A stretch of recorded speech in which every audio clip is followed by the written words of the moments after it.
आवाज जनतेचा।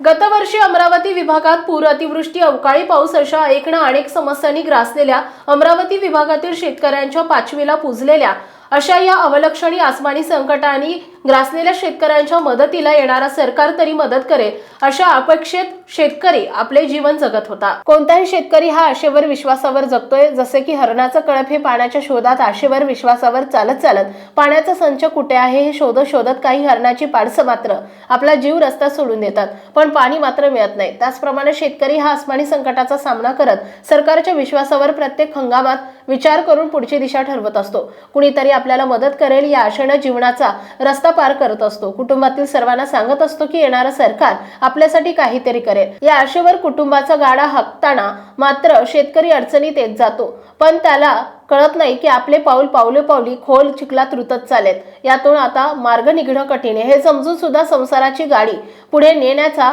भक्कम प्रयत्न करतो। त्याच आशेवर सरकारनं शेतकऱ्यांच्या तोंडाला पाणी पुसण्याचं काम केलंय। सरकारनं अमरावती विभागातील शेतकऱ्यांना पूर, अतिवृष्टी, संततधार आणि शेती पिकाच्या नुकसानीपोटी मदतीपासून वंचित ठेवण्याचं काम केलंय। तर जिल्ह्याप्रमाणे अमरावती विभागातील सर्व जिल्ह्यांना आर्थिक मदत मिळावी अशा अपेक्षेत शेतकरी सरकारकडे आस लावून बसलाय।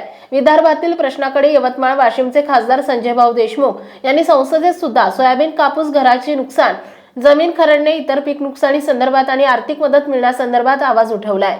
वाशिम जिल्हा प्रतिनिधी नारायणराव आरू पाटील। आपल्या परिसरातील बातम्या आणि ताज्या घडामोडी पाहण्यासाठी आजच आमच्या ABK News 24 चॅनलला सबस्क्राईब करा आणि बेल आयकॉनवर क्लिक करा।